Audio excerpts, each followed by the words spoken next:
Bom dia, estamos de volta a mais uma aula de gestão da educação escolar.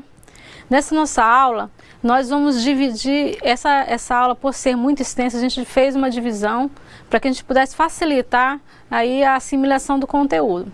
Então, vamos trabalhar na nossa segunda aula, a unidade 2. Vamos começar com a reforma do Estado brasileiro, a gestão da educação e da escola. Então a gente tem aqui essa imagem aqui, a influência aqui da escola, da educação aí no mapa do Brasil, para ilustrar a reforma do Estado e a educação no Brasil que a gente vai iniciar. E a gente tem a seguinte colocação: vivemos nas últimas décadas um processo de mudanças em nosso país, impulsionado pelo incremento das relações sociais capitalistas, aí eu marco, pelo expressivo avanço tecnológico e pela globalização do capital e do trabalho. Então a gente teve muitas mudanças aí no nosso país na década de 90, né, depois da implementação da Constituição. Então a educação, claro que ela teve essas influências nas mudanças. A gente teve aqui muitas influências, a gente teve uma expansão da tecnologia. Então a educação, ela teve realmente uma contribuição muito grande nessa mudança. Então a gente continua dizendo que isso resultou no redimensionamento do papel da educação e da escola. Se a gente tem uma mudança no país, a gente precisa também mudar a escola e a educação. A partir dos anos 90, ocorre a consolidação de um processo de reforma do Estado centrado na minimização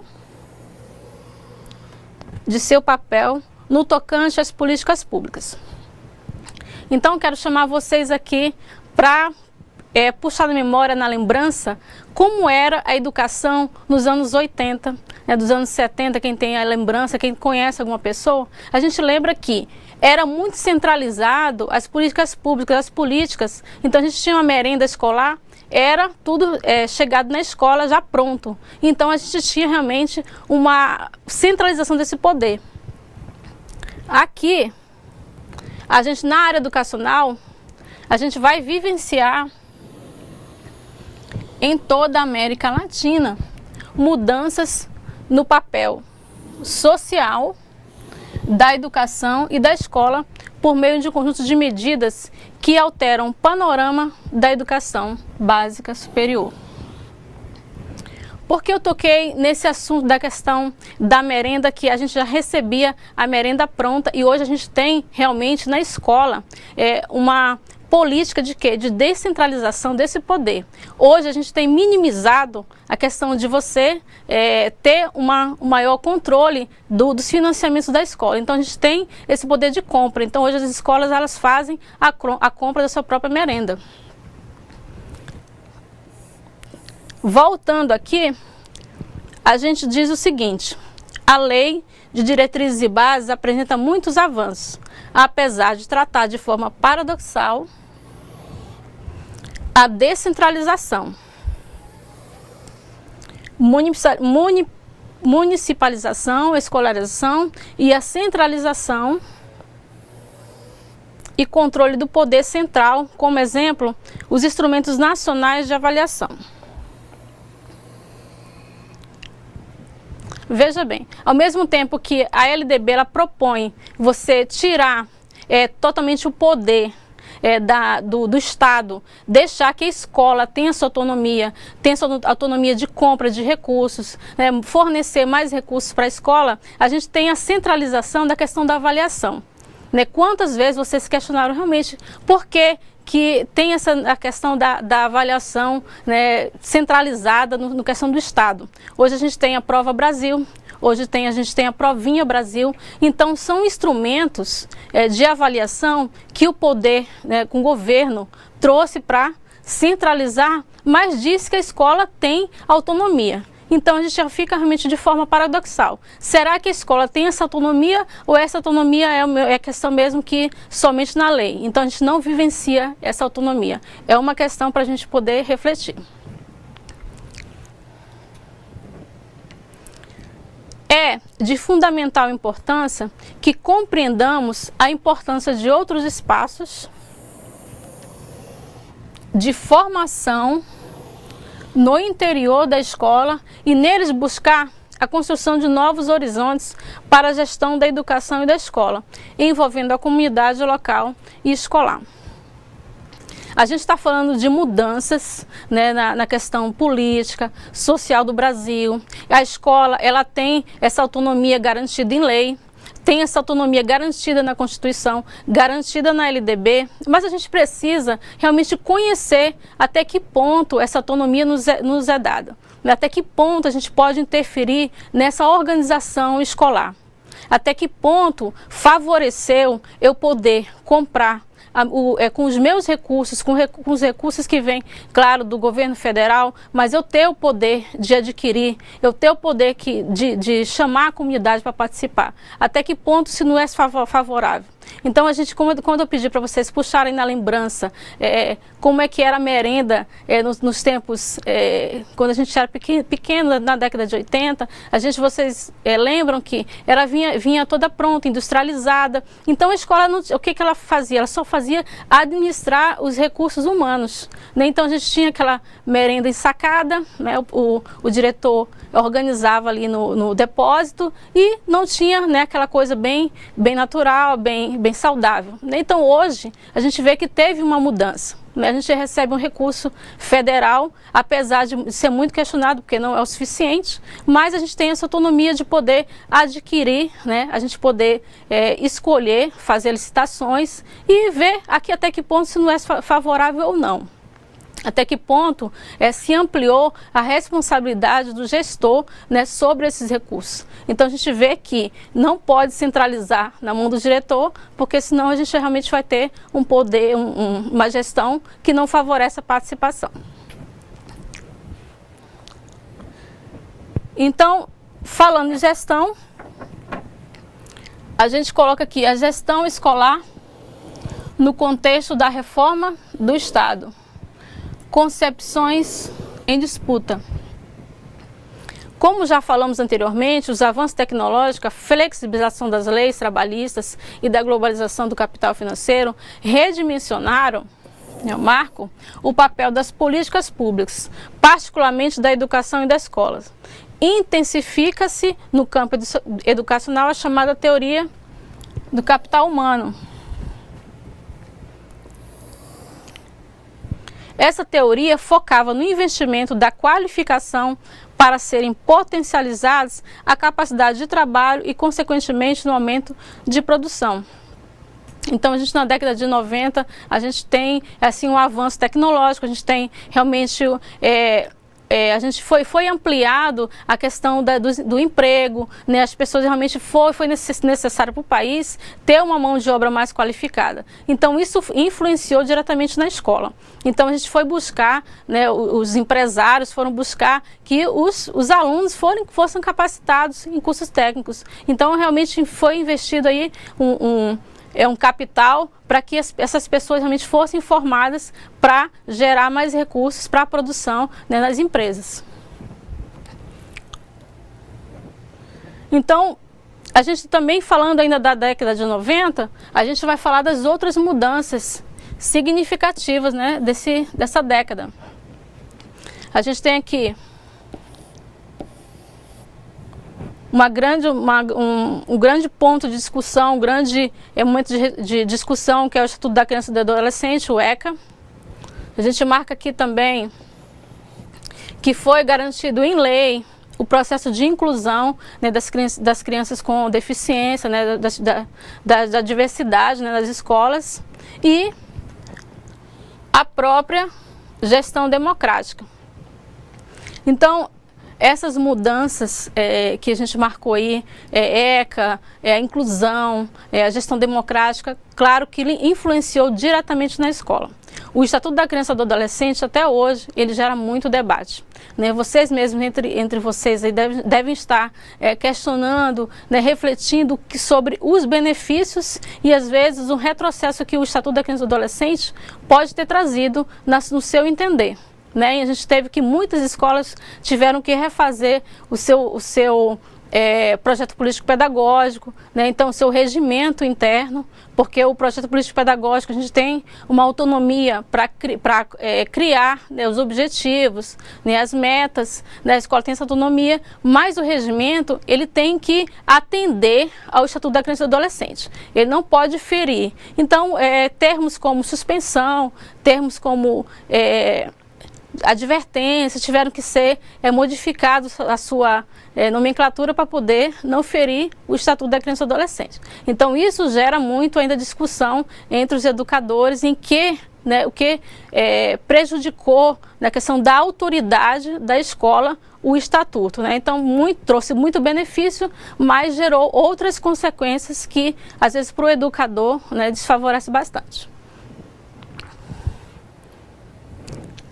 Então, a educação passo a passo vai sendo desenhada, né, dentro dessa década na lógica dos negócios comerciais. Em 1995, criou-se o Ministério da Administração Federal e Reforma do Estado, é o MARE. Ele tem o objetivo de redefinir funções típicas do Estado, como regulação, fiscalização e gerência. Nesse período da década de 90, foram propostas reformas na educação básica, profissional, tecnológica e superior.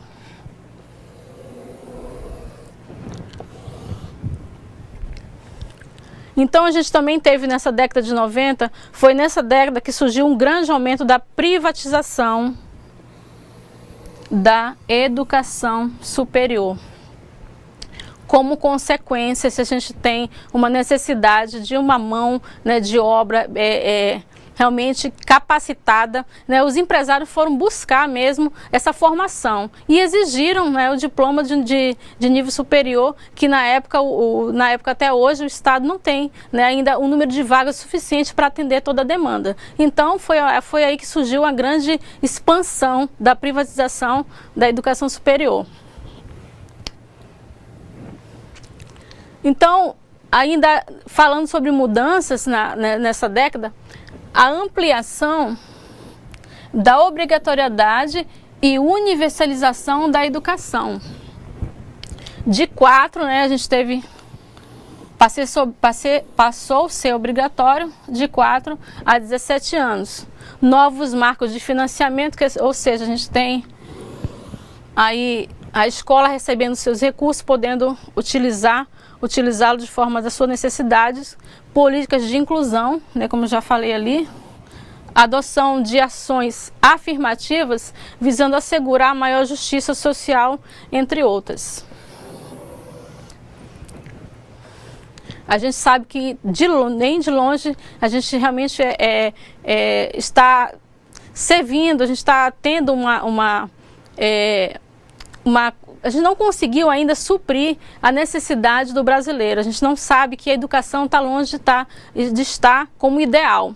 Mas a gente teve muitos avanços, né? A gente teve uma consciência de que é um direito, é um dever do Estado, é uma obrigação que os pais mantenham seus filhos na escola. A partir desse momento passou-se a ter essa consciência. Então as pessoas foram atrás, né? Foram em busca dessas mudanças, né? A gente teve muitos aí avanços nessa área. Então a gente fica buscando aí mesmo a consciência, né? Principalmente do educador, da sociedade no geral, para que tenha essa educação de qualidade como direito primordial. Então, a gente vai aqui já para o ponto-chave, que é a construção da gestão democrática na Constituição Federal e na Lei de Diretrizes e Bases da Educação Nacional. Então, a gente tem aqui uma imagem aqui da nossa Constituição de 1988, chamada Constituição Cidadã, a nossa atual Lei de Diretrizes e Bases, e aqui, claro, como conquista, aqui nós temos aí ou imagens de pessoas, né, participando de uma eleição de direção, né? Então a gente teve aí como consequência de direito adquirido na Lei de Diretrizes e Bases, na Constituição, a nossa gestão democrática, ou seja, o poder da comunidade em escolher o seu gestor, o poder da comunidade em participar dessa gestão da escola, o poder da comunidade em poder interferir naquilo que ela acha fundamental, naquela qualidade que ela busca para o seu filho, né, para você enquanto funcionário. Então a gestão democrática, ela é uma conquista. Claro que também está longe do ideal, mas a gente deu o primeiro passo, né, de uma longa caminhada que a gente tem em busca daqui para frente, porque é principalmente essa consciência de gestão democrática que a gente busca com essa disciplina, como fazer essa gestão democrática aqui na escola, dentro da escola. Como a gente pode convencer as pessoas a participar dessa gestão. Então essa, eu acho que é a principal função dessa disciplina. Então, dentro da Constituição, a gente tem e da LDB a garantia do acesso ao ensino público gratuito e obrigatório, consubstanciado no direito público subjetivo. Vamos falar em direito, vamos falar em dever do Estado, vamos falar em necessidade básica. A gestão também como resultado, a gestão democrática no ensino público, a vinculação de postos à educação, pela qual cabe à União aplicar 18%, né, ao governo federal, e aos estados, municípios e Distrito Federal 25%, chegando a 30% em alguns estados. A tramitação do projeto de lei de diretrizes e bases da educação se deu lentamente. Olha, não pensem que a redação final da LDB, ela foi rápida, ela gerou muito debate, muitos grupos em opinião diversas. Então, realmente a finalização, a conclusão, ela se deu de forma lenta, né? Porque muitos queriam defender a educação privada, alguns queriam defender o ensino público. Então, achavam que o governo federal podia também investir no ensino privado, que as famílias podiam escolher, né, deviam escolher entre a educação privada e a educação pública. Não viam a educação como um direito fundamental que o governo federal tivesse que financiar. Então, realmente, o debate foi longo, por isso se deu de forma tão lenta. Então, está aqui como os interesses eram diversos e havia um embate histórico entre defensores da escola pública, como eu já falei, e os defensores da escola privada. Após vários retrocessos, foi aprovado o substitutivo redigido pelo senador, aqui, o Darcy Ribeiro, né, que redigiu a Lei 9.394, que é a LDB de 1996. Está aqui a redação final, em 20 de dezembro de 1996. A LDB e a Constituição favoreceram o debate e uma maior abertura política, que fizeram surgir determinações legais, como o Estatuto da Criança e do Adolescente, o ECA, a lei que institui o Plano Nacional de Educação, e os fundos de financiamento, como o Fundef, o Fundo de Manutenção e Desenvolvimento do Ensino Fundamental e de Valorização do Magistério, e posteriormente, depois veio o Fundeb, que é o Fundo de Manutenção e Desenvolvimento da Educação Básica. Então, foi instituído também o Conselho Nacional de Educação, o CNE, garantindo a representação de setores organizados da sociedade civil. E claro que a gente não pode esquecer da gestão democrática na escola pública como direito adquirido. Então, quais são os princípios da gestão democrática? Como eu falei anteriormente, como eu faço, como o funcionário pode ter realmente não só, a gente sabe que a gente tem garantido em lei, garantido na LDB, garantido na Constituição, mas como é que se dá esse processo de gestão democrática? Será que assim, só pela lei instituída, a gente já tem garantido, a gente elegendo um diretor, a gente já está exercendo essa gestão democrática? É claro que não. Eleição de gestão, de diretor, é só um ponto da gestão democrática, né? Então é só uma das conquistas. A gente tem muito mais para fazer, né? Se a gente pode eleger um diretor para a escola, mas se a gente não participar do conselho, se a gente não deliberar junto, se a gente não se organizar a ponto de participar realmente de forma efetiva dentro da escola, vai ser mais um, né, que vai ser substituído posteriormente por outro, que realmente a gestão democrática não vai acontecer. Gestão democrática é muito mais do que eleição para direção. Então vamos ver quais são os princípios. O primeiro princípio: participação dos profissionais da educação na elaboração do projeto político-pedagógico da escola. Eu falei na aula anterior que realmente você participar do projeto político-pedagógico da escola, todo mundo tem consciência que a gente tem que participar. A gente tem consciência disso, os funcionários têm consciência disso. Mas como é que realmente essa participação se dá de forma efetiva? Realmente ela acontece ou é só no papel? Quando eu vejo o PPP da minha escola, eu já vejo ele prontinho, ou eu sei que eu participei desde das perguntas, do levantamento de pontos, de mudança, de debate, de respostas que eu tive de dar como funcionário, como pai. Se eu participei da elaboração dos objetivos que aquela escola quer atingir, se eu desenhei junto a missão da escola, se eu participei da elaboração das metas, se eu participei também de todos os pontos do projeto político-pedagógico, porque o projeto ele é a cara da escola. O projeto, sempre eu digo que quando a gente chega numa escola, a gente quer conhecer, não é andando pelo corredor, é você pedindo o projeto político-pedagógico e você poder ver a cara da escola. Não só, você pode ali estar definindo todos os pontos, todos os passos que a escola pretende seguir.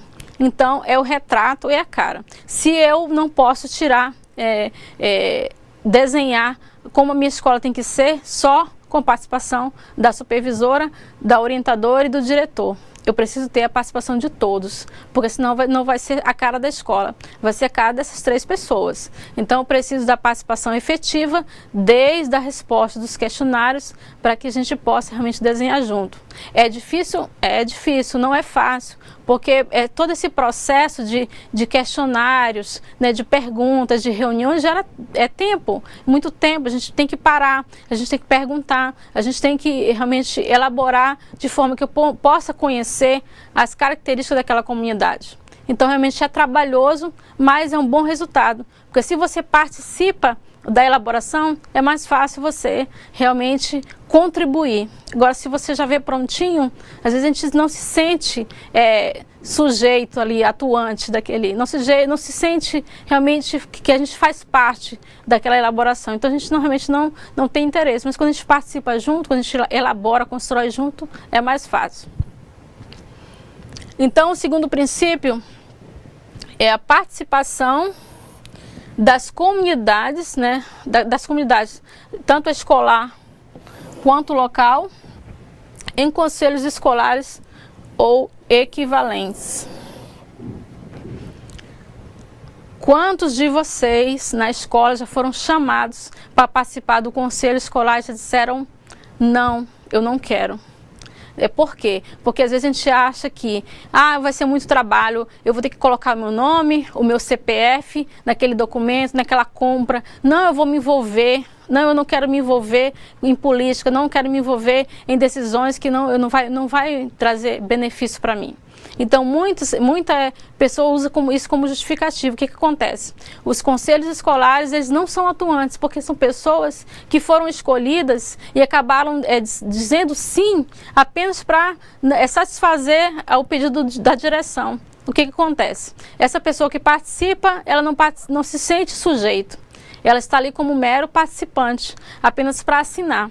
Então, quando eu sou chamada e sinto necessidade de participar, e eu participo de forma consciente, realmente o conselho vai funcionar. Então, a gente tem muito, sim, problema em ter um conselho atuante, porque as pessoas não se veem como sujeitos. Elas vão apenas para não dizer não para o diretor, não dizer não para aquela pessoa que chamou. Né? Então, isso aí é um dos grandes problemas da questão do fortalecimento dos conselhos escolares. De acordo com a legislação vigente, cabe aos sistemas de ensino regulamentar a gestão democrática por meio de 2 instrumentos fundamentais no processo de participação. A gente tem aqui o projeto político-pedagógico da escola, elaborado por profissionais da educação, conselhos escolares que incluam membros da comunidade escolar e local,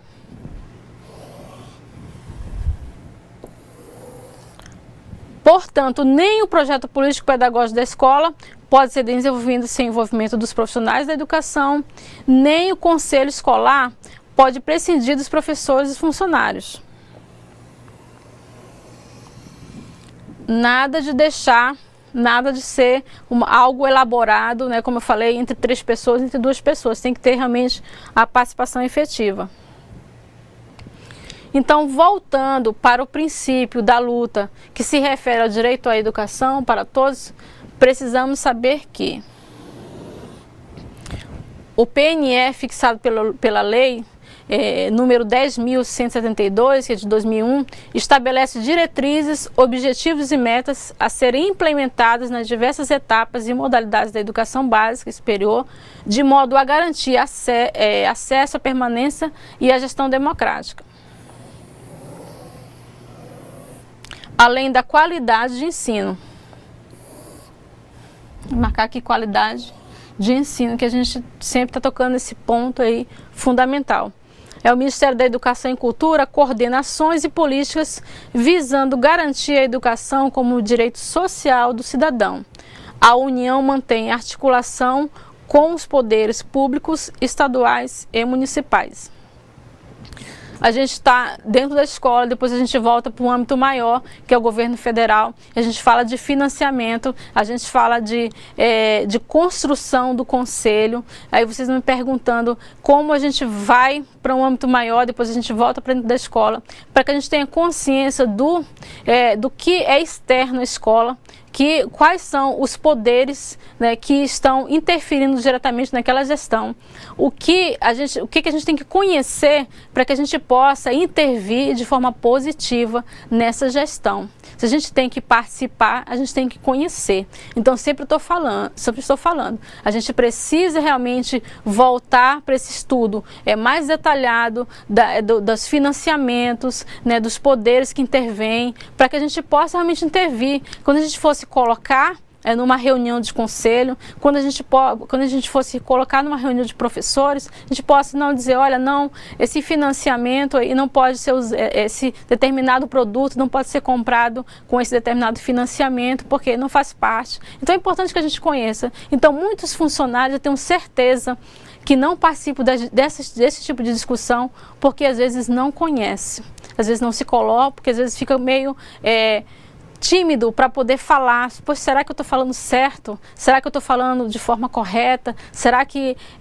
esse financiamento pode ser usado para essa determinada compra? Então a gente precisa realmente conhecer para que a gente possa intervir. Eu tenho certeza que vocês, depois da aula de gestão democrática, da aula de gestão e da educação, do pró-funcionário, vão poder realmente mudar como funcionário. Se você não era participativo, você vai com certeza se tornar mais participativo. Então, voltando aí para um âmbito maior, que é do governo federal, a Constituição Federal do Brasil, de 88, declara a educação como um direito social, citando seu amplo desenvolvimento, incluindo o preparo para o exercício da cidadania e sua qualificação para o trabalho.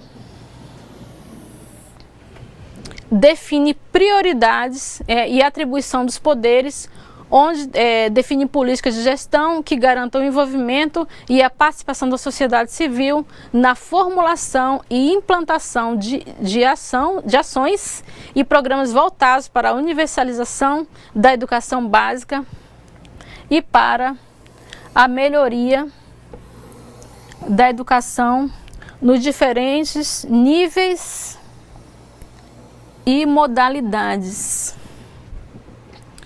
O interessante não é a mudança só na educação básica, só na educação infantil, né? A gente teve uma expansão das universidades, como eu falei no início, universidades de ensino privado, né? Mas a gente quer melhoria em todos os níveis e modalidades. A gente busca essa qualidade em todos os níveis e modalidades e em todas as escolas. É direito garantido em lei. Nós temos que buscar, nós temos que lutar por essa qualidade. Nós, enquanto funcionários que estamos agora nos capacitando para o funcionário, nós estamos já dando um passo grande para essa qualidade, porque eu, como funcionário que conheço os meus direitos, com certeza vou ter mais força para poder lutar por eles. Então a gente está aqui realmente em busca sempre da qualidade.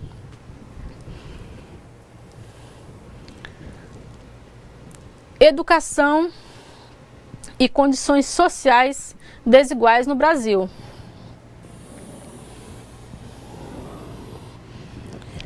A gente tem aqui nessa imagem, veja bem essa imagem.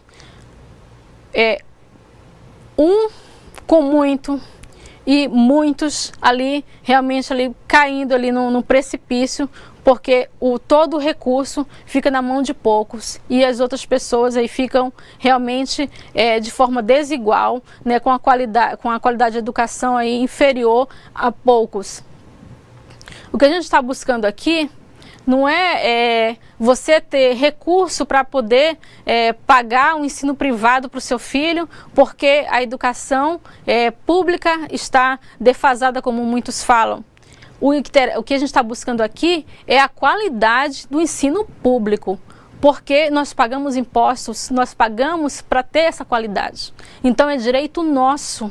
A gente luta para ter esse recurso, não para dar para os empresários que são donos de escolas privadas. A gente busca a gente quer ter recursos para ter um ensino público de qualidade e poder investir em cultura, investir em lazer, investir na nossa moradia, claro. Mas educação é direito e de qualidade, claro, com certeza. Então a gente precisa lutar por eles, né? Claro que a gente tem que ter muitos avanços, precisa adquirir muitos avanços ainda, né? Nossa caminhada é longa, mas a gente já está dando o primeiro passo. A gente tem que lutar por essa educação em que o ensino privado ele ganhou espaço, porque a gente foi vendo que a educação era desvalorizada, a educação não era vista como prioridade, e a gente foi migrando para o ensino privado. Realmente não vai se investir em qualidade. O professor de escola pública ele já está desmotivado, mas não é diferente da escola privada, é o mesmo professor, porque a gente precisa lutar pela nossa qualidade, nosso direito. Então, o desempenho dos estudantes brasileiros, aferido por meio dos exames de avaliação do Ministério da Educação, demonstra que a aprendizagem dos alunos está abaixo dos padrões adequados.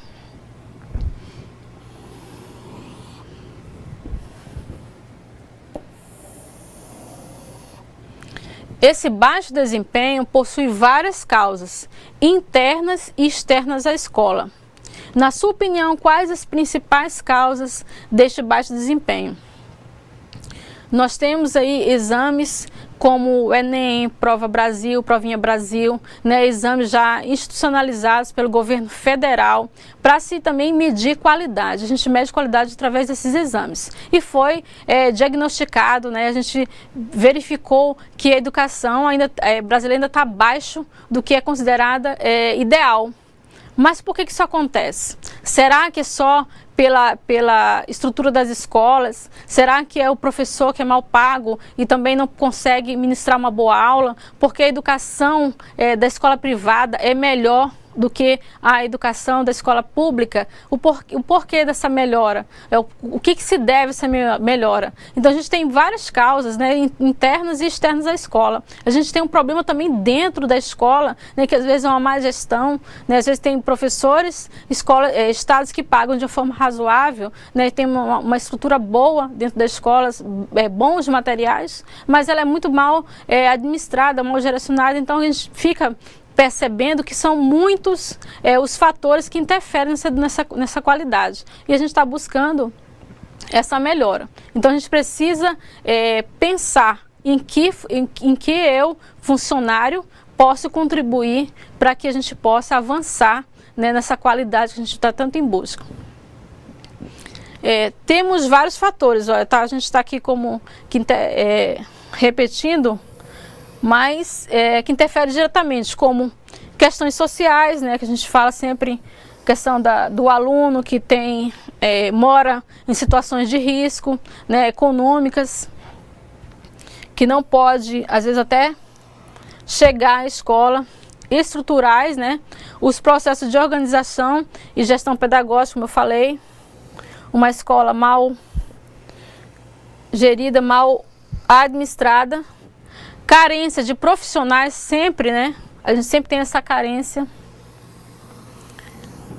de profissionais qualificados, entre outros. Veja que eu marquei ele carência de profissionais, eu marquei sozinho, porque a gente tem carência tanto de profissionais qualificados, não só qualificados, a gente tem carência de profissionais da educação. A educação ela não está mais atraindo os jovens. Foi verificado que a profissão do magistério, o educador, não só o professor de sala de aula, mas o educador em si, ele não está atraindo. Então a gente tem uma carência muito grande de profissionais. E os poucos, né, que estão restando, a gente está vendo que tem às vezes profissionais que não são qualificados, né? Então a gente fica meio que, será que se tivesse um maior número, né, mesmo que não fosse, então, né, boa essa reflexão. A gente intervir dessa forma é difícil, porque isso é um problema externo, né? Um problema que a gente não pode resolver. Essa carência o governo federal tem que investir realmente de uma forma bem ampla, que possa atrair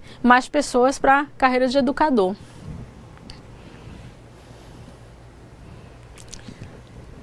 Então, se eu preciso de uma intervenção do governo, são necessárias políticas públicas mais amplas, que incluam garantia de melhoria dos indicadores de acesso, permanência e gestão com qualidade social na educação básica. Recriar e democratizar a escola são processos fundamentais nas lutas pela qualidade do ensino e pela melhoria das condições de vida da população brasileira.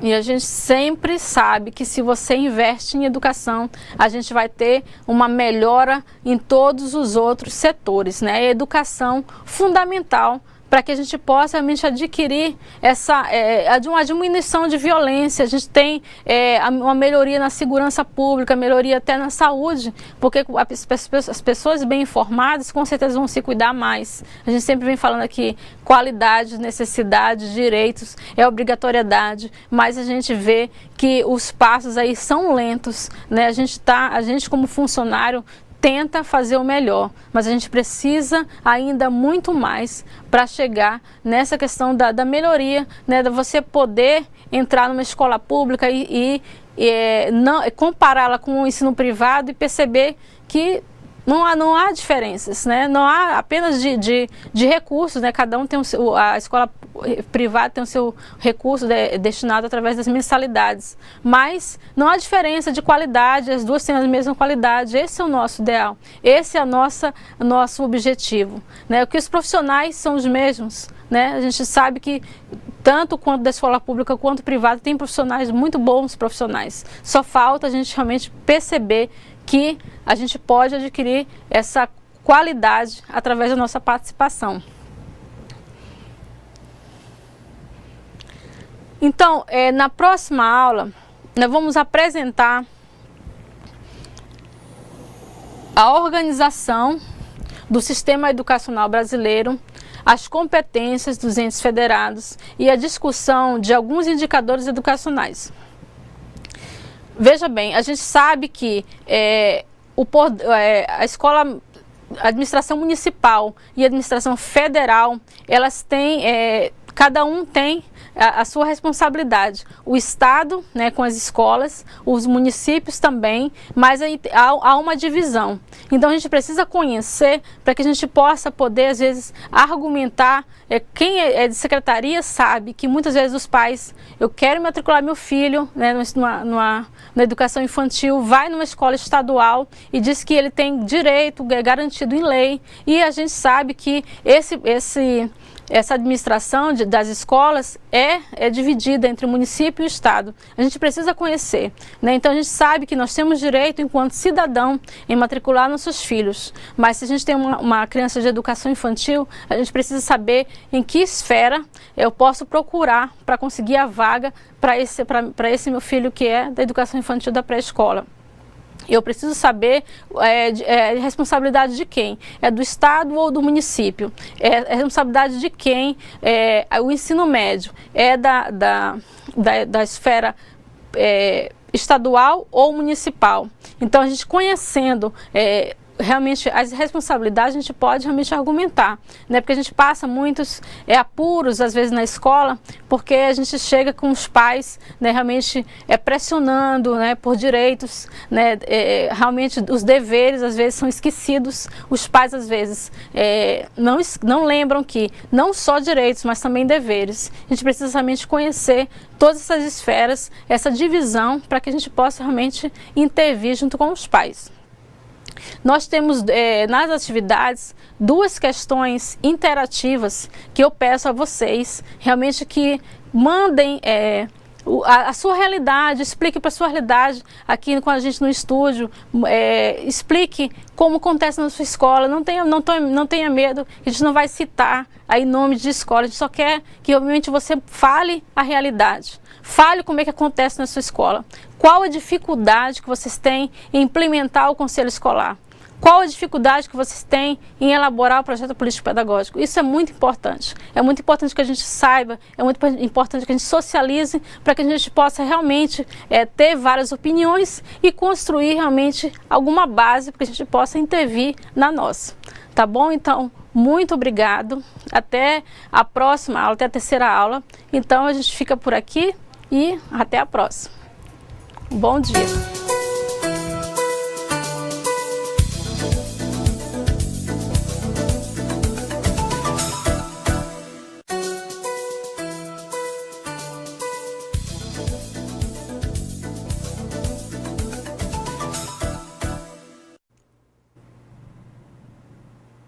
Olá pessoal, bom dia! Agora vamos para o segundo momento, que é o momento das correções. Eu farei correções das atividades juntamente aqui com o professor Luiz, eu sou a professora Domingas. A professora Elaine hoje não pôde estar com vocês, mas na próxima terça ela estará com todos vocês aqui nesse momento. Bom, eu creio que todos tenham realizado a atividade em grupo, né? Todos estão aí com as atividades prontinhas para mandar suas respostas. Participe também aqui no chat, o professor Luiz está aqui no chat para juntos interagirmos. Então vamos lá, correção. A primeira questão é referente a: cite os avanços adquiridos para a educação na Constituição de 88 e a LDB 9394 de 96.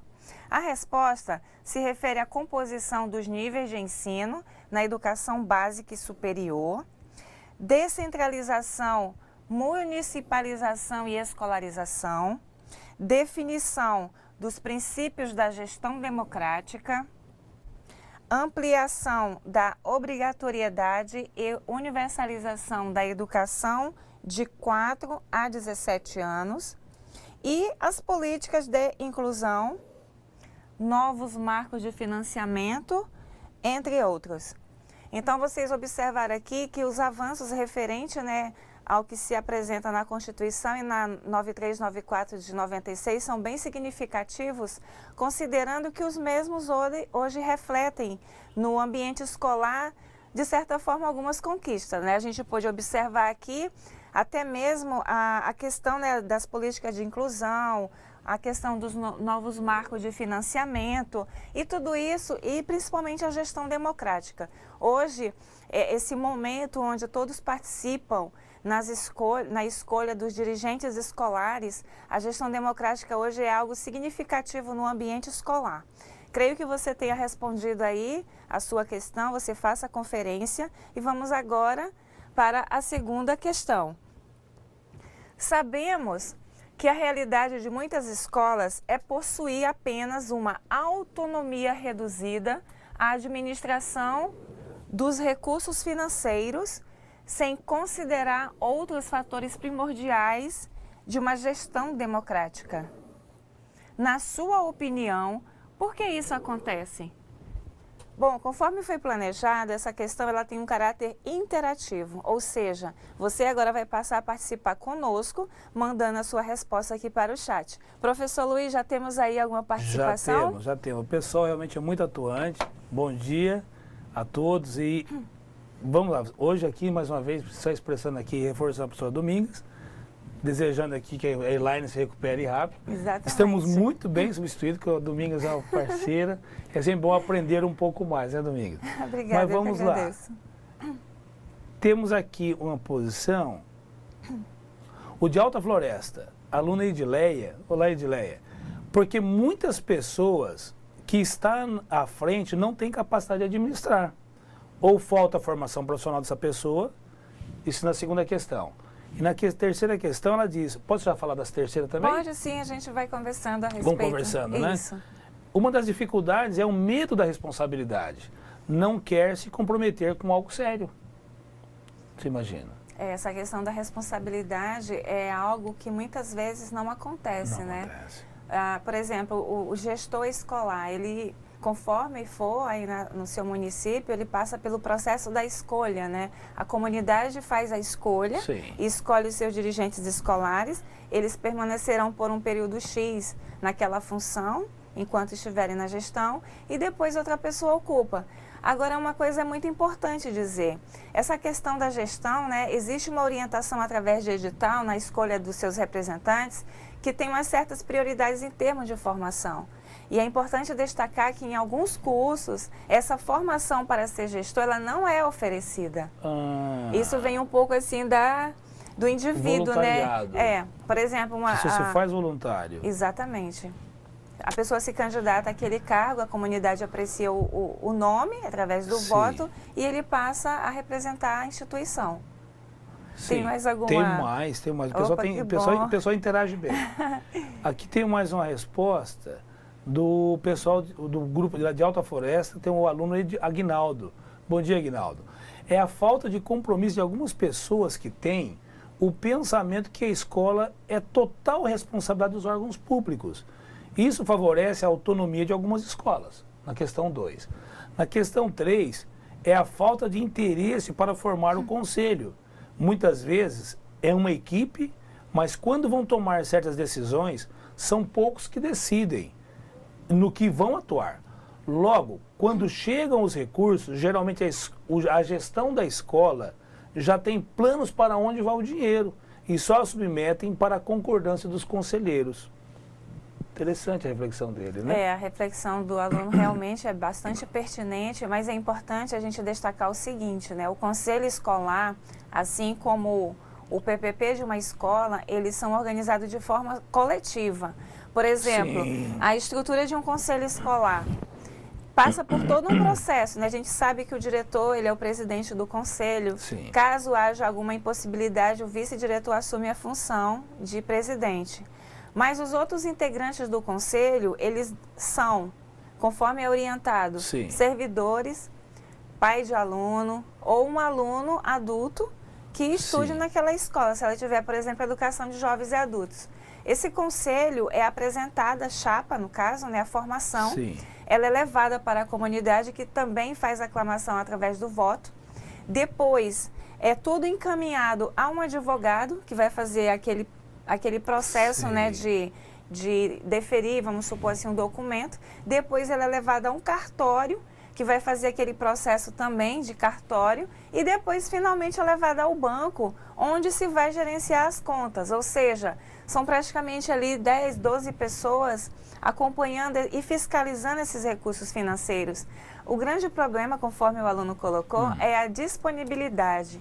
Às vezes se marcam reuniões muito próximas, não há um planejamento em termos de data, e isso termina prejudicando a vida da pessoa que se colocou de forma voluntária. Agora, quanto ao compromisso, esse compromisso, por exemplo, do pai ou do aluno que faz parte do conselho, ele é importante, porque a pessoa ali ela não vai ficar só de corpo presente. Sim. É o nome dela que está ali. Então, a pessoa tem que ter, primeiramente, essa preocupação. Se eu coloquei o meu nome à disposição da comunidade, é porque eu assumi um compromisso com a comunidade, com as pessoas. E é isso que eu tenho que honrar quando eu digo, vou participar do conselho escolar, da escola que meu filho estuda, sim, ou como aluno também.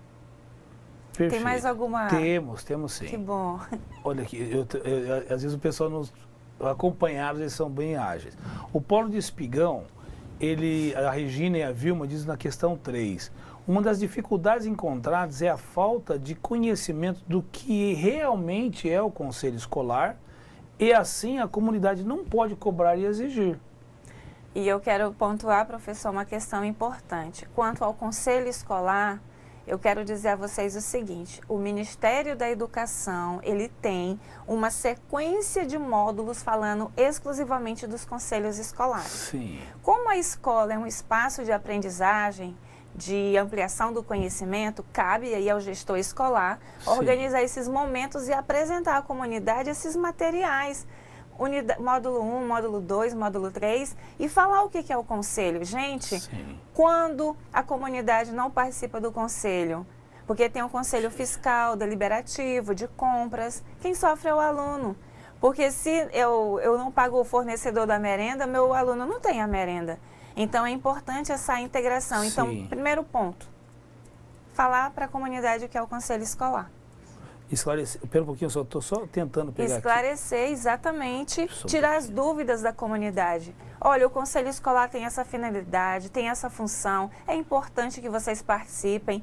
É importante também destacar que quando se fala em contas, né, professor? Tem o Tribunal de Contas aí acompanhando. Então, são verbas federais, é importante frisar isso.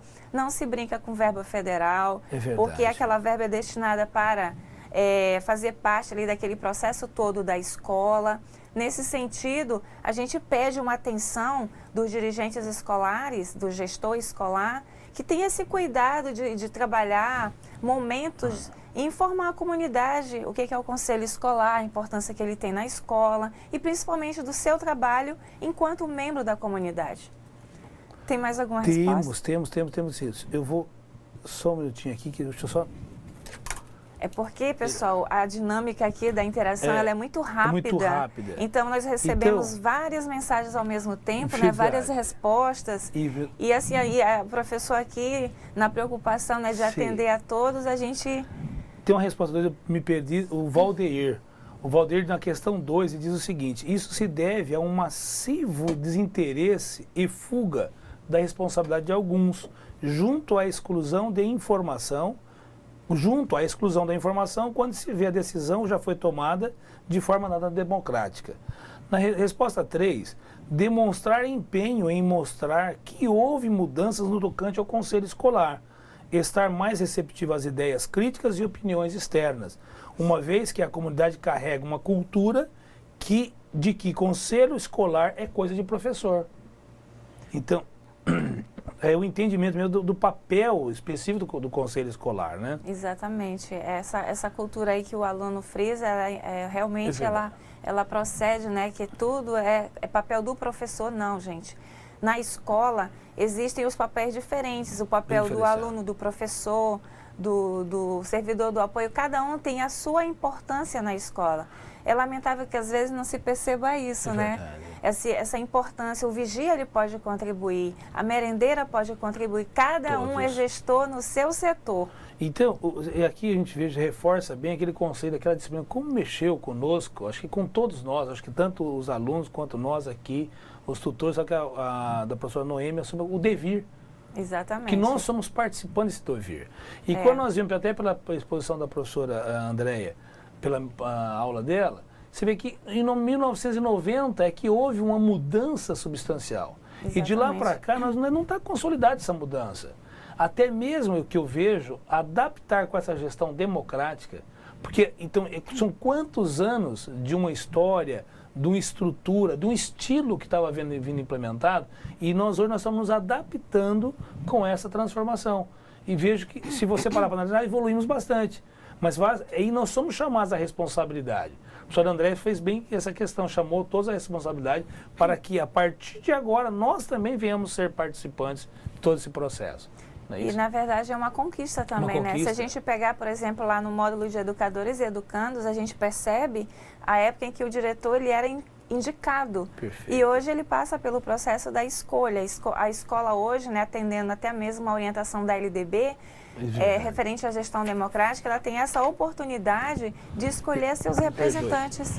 Eu até notei aqui exatamente esse processo, tem um slide, foi bem interessante, onde ela mostra realmente a Constituição, isso, né, a LDB e as pessoas para decidir, tomar as decisões. E falando que essas decisões, essa participação, não é só para a eleição do diretor, é em todo o construir da metodologia. Eu achei muito interessante. Foi muito...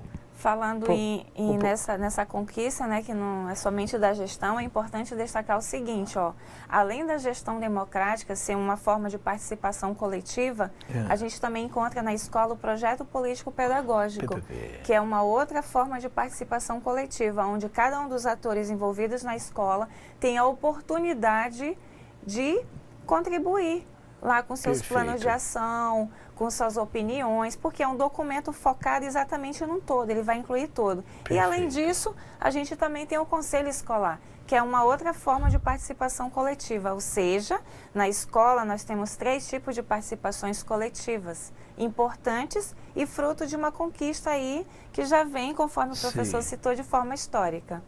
Só um minutinho. Certo, enquanto o professor Luiz vai...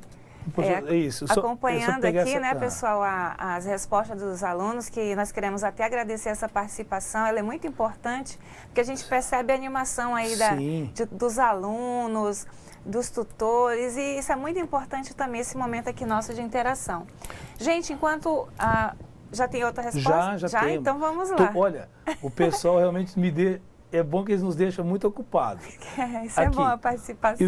Eu perdi aqui no começo, que me perdoe, eu não peguei de qual é o polo e quem é a pessoa. Me perdoe, mas você pode aqui pelo chat me notificar depois. Os alunos colocaram que ainda há uma concentração de poder, a democracia dentro da escola ainda deixa a desejar. Os cursistas ainda colocaram que a falta de união por parte dos educadores em reivindicar os seus direitos de serem participantes do processo educativo, já que são todos os educadores. Falta incentivo e esclarecimento da direção para que todos participem. Acho que é um consenso, não lembro qual é o grupo, qual é o polo, me perdoe. Mas é interessante que o pessoal chegaram num consenso interessante, que essa gestão democrática nós entendemos que ela está sendo construída, então. Exatamente, né? É um processo de construção. De construção. Agora, uma outra coisa que foi colocada nessa resposta que é interessante frisar é o seguinte, pessoal, eu creio que todos vocês que estejam aí no polo, todos vocês são servidores públicos efetivos, né? Ou seja, existe todo um processo para vocês estarem onde vocês estão hoje. Vocês passaram pela seleção, foram classificados, aprovados, nomeados e encaminhados. Ou seja, creio que todos tenham passado pelo estágio probatório, então agora de fato são efetivos. Eu vejo que para acontecer um caso de mandar o servidor embora é um tanto complexo. É um processo bem demorado. E outra coisa, né? Exatamente, é averiguado, é muito bem investigado, não é assim que acontece. O que eu quero dizer com isso é o seguinte, tenha autonomia quando for argumentar, saiba colocar as suas falas, sem criticar de forma, por exemplo, eu vou acusar o diretor por desvio de verba, mas eu tenho provas disso? É verdade. Se eu não tiver prova, eu não posso fazer, isso é uma denúncia grave. Então, eu quero dizer que vocês tenham sim essa autonomia enquanto docentes, porque você faz parte do ambiente escolar, você é responsável pela aprendizagem do aluno. E você também acompanha nesse processo de acompanhar os recursos. Não é nada demais, não. É um dever que nós temos, né? Professor, certa vez eu me peguei assim num nível de responsabilidade que me fez refletir. Quando nós, como servidores públicos, nós podemos dar a fé pública. Exatamente. Você imagina, olha a responsabilidade. E quem pode dar fé pública a não ser a autoridade? E ainda tem mais, se eu te desacatar no teu ambiente de trabalho, eu ainda corro no princípio de um crime, né? Crime. Desacatar então servidor público em local de trabalho é crime, não posso te desrespeitar. Agora imagina um com o outro no ambiente de trabalho. Então nós somos autoridade. Exatamente, nós somos autoridade. E nós hoje, que eu tenho visto, eu estou recém-chegado, né? Mas eu vejo que nós imbuímos essa responsabilidade, mas não absorvemos ainda que nós somos uma autoridade e com direito à voz de ser ouvido. Porque exatamente. Se nós estamos observando, é uma autoridade que se posiciona como tal. Claro que aí entra, como você falou e frisou muito bem, como nós vamos abordar uma outra autoridade. Então, como direcionar, como formular uma questão a ponto de construir de fato essa transformação que nós esperamos, que é essa democracia. E a democracia é essa participação. Então, hoje você vê, quando fala da gestão, me perdoe estar fugindo um pouquinho, mas a gestão, se pensar nos moldes de uma empresa ela percebeu-se que para o melhor desempenho de todos os que participam, ela teve que investir em treinamento e mostrar a filosofia dela. Exatamente. A filosofia da empresa é bem clara. Então, quando nós olhamos aqui para uma instituição, gente, será que nós já pensamos em definir qual é a nossa missão naquela instituição? Será que eu vou pegar uma única que é de nível nacional? Mas, de repente, em cada polo, nós vamos construir uma metodologia para cada unidade específica. E nessa construção, nessa participação, na interação, quando criar essa identidade da instituição, nós vamos ver que isso é um passo importantíssimo na formação da identidade, né, professor? Exatamente, e a escola ela vai definir muito bem qual é o cidadão que eu pretendo formar, baseado exatamente no seu público, na clientela que ela atende, onde ela está localizada, o contexto social na qual ela está inserida. Sim. Tudo isso são elementos que a gente precisa perceber para tocar adiante a missão da escola. Vamos lá, tem bastante Vamos aqui. Lá. Tem aqui, me perdoe, é o de Paulo Costa Marques, a Carla. Lá, Carla. Na minha opinião, falta mais iniciativa das escolas em relação a motivar a participação de todos os funcionários na escola. Muitas vezes, não dão a devida atenção às opiniões dos funcionários e daí falta de interesse em participar, muitas vezes por se sentir inferior. E quando participa, serve apenas para assinar documentos sem ao menos saber as decisões que foram tomadas. Essa fala é muito importante. Muito assinar pertinente. Documentos sem saber o que assina. Gente, quando você sai de uma gestão, você fica ciente que por um período de 5 anos adiante, qualquer eventualidade que ocorrer é sua responsabilidade. Veja. Então, não é bem assim, né?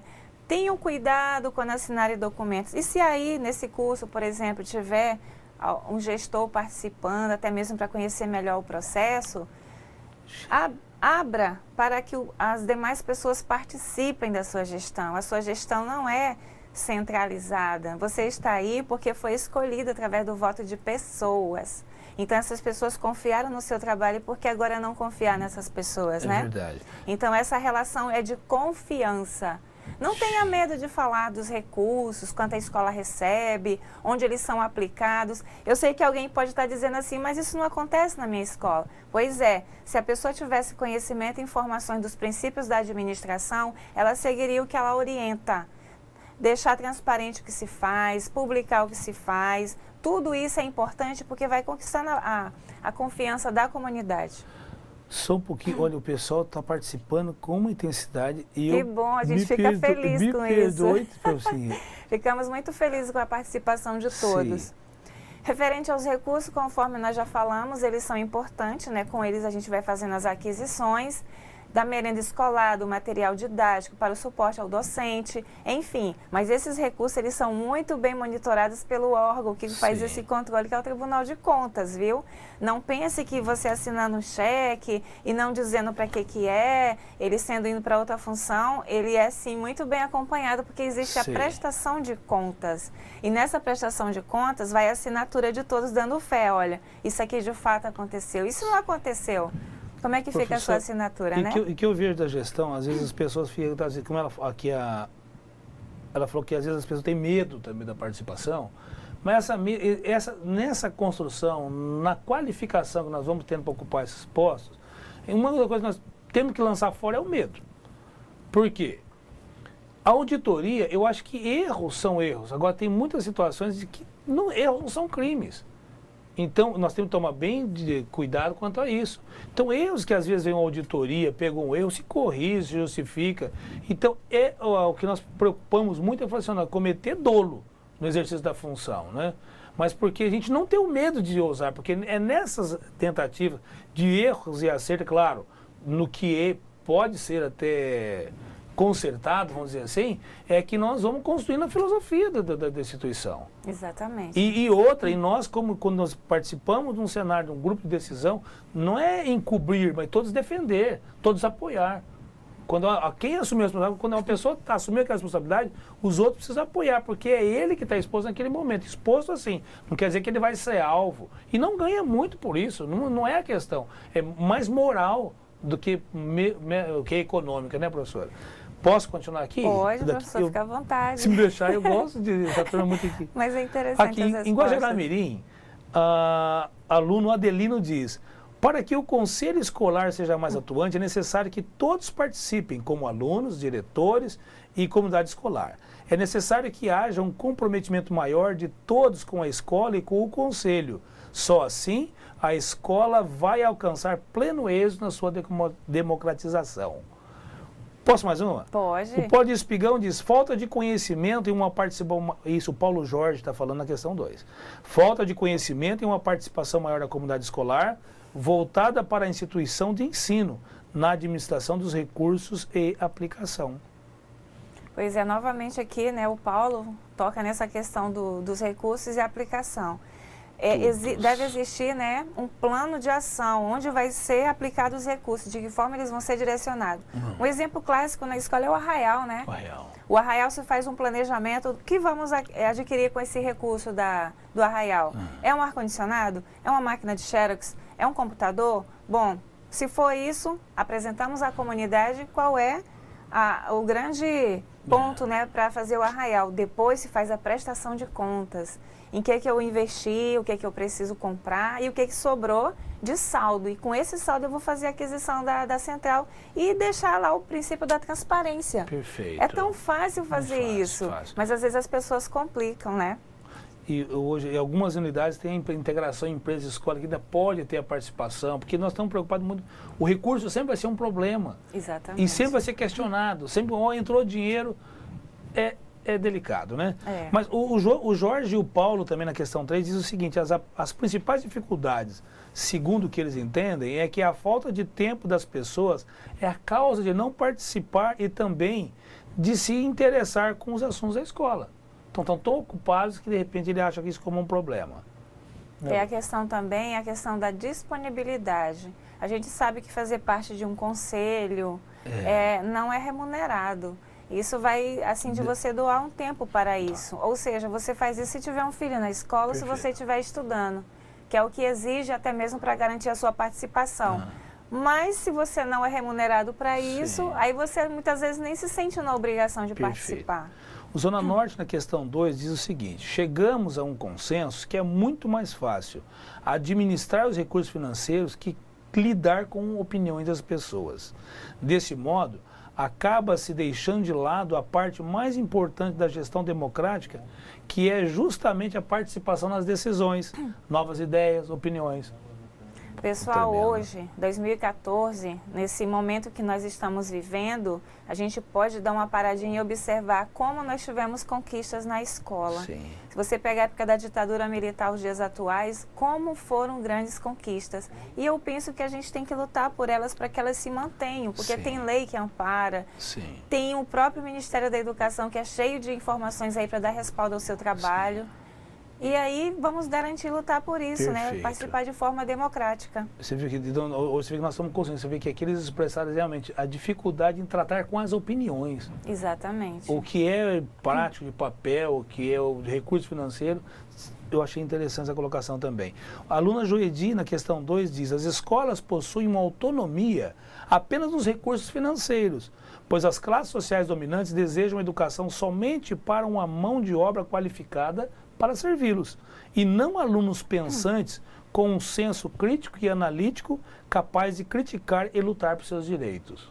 Referente à autonomia, a aluna fez uma ênfase aqui aos recursos financeiros, mas muitas vezes fica aquela visão centralizada, mas se você observar a autonomia que o gestor tem, ela é grandiosa. Ela, além dos recursos financeiros, tem os recursos humanos que ele gerencia dentro da escola, né, sabendo que tem um órgão que encaminha esse servidor para a lotação. Ele também tem autonomia para lidar com a comunidade. Ele tem autonomia para tomar decisão junto com os demais membros da escola. Então, essa autonomia é um dos pontos importantes que ela falou referente à questão financeira, mas é importante frisar que ela também se aplica para outras áreas também. Em Espigão, a Maria Regina, na questão 2, diz o seguinte: acontece porque as escolas, em sua maioria, dependem dos conselhos e da participação de funcionários e pais na questão e desses recursos, e E quando se tem uma má administração na gestão escolar, isso contribui para que a instituição escolar não aplique de maneira correta esses recursos. Em Espigão, Elisandra Espigão também diz: falta de comprometimento com a escola, falta de oportunidade de participação. Exatamente. Novamente aqui algumas palavras importantes que foram destacadas, né? Falta de participação, falta de compromisso, tudo isso deve ser repensado. Perfeito. Professora, eu estou com várias questões aqui ainda. Quer ver? Ó, o Paulo de Espigão diz o seguinte: eu vou fazer um plano geral. Falta de conhecimento, Paulo na questão 3 diz: falta de conhecimento, tempo, interesse no que é um conselho escolar, para que serve o comprometimento que precisa ter o conselho escolar e a aplicação dos seus recursos disponibilizados. No Zona Norte, na questão 3, diz a aluna Fernanda, diz o seguinte: a forma como os gestores escolhem o conselho é errada. Vejo isso nas escolas em que trabalhei. Não foi algo deliberado, mas eles deixaram para a última hora, ou seja, quando o tempo estava se esgotando, causando assim, na minha opinião, um problema enorme, porque não foi uma escolha pensada, explicada, como funciona um conselho escolar ou para que serve. A aluna Fernanda diz o seguinte: a forma como os gestores escolhem o conselho é errada, vejo isso nas escolas em que trabalhei. Não, que trabalhei. A Fernanda é a mesma resposta. Perdoe. Pode ser. Então, essa forma que a Fernanda apresenta, realmente, muitas vezes ela acontece de forma equivocada, mas ela deve ser bem trabalhada. Sim. Bom, professor, já fomos informados do término do nosso tempo. Vamos agradecer aqui a Elisandra, do Espigão, a Gilcilene, o João Bosco e todos que participaram. Pois é, e foi um prazer estar com vocês. Sentimos a falta da professora Elaine aqui. Pois é, Elaine logo, terça-feira, aliás, na quarta, né? Mas venha nos visitar também, estará aqui conosco e desejamos a ela que volte o mais rápido possível. A vocês aí do Polo, tutores e alunos, nossos agradecimentos pela participação hoje, que foi muito importante aqui. Vocês não sabem como ficamos alegres com essa participação, né? Ó, e a professora Domingas é um poço de sabedoria, nos ensina muito, eu aprendi muito com ela. Tá? Obrigada, e o senhor também, professor. Obrigado. Então, agradecemos a todos, desejamos a todos uma ótima semana. Fiquem firmes aí nas leituras, nos estudos e fiquem todos na presença de Deus e até o nosso próximo encontro. Até, um abraço.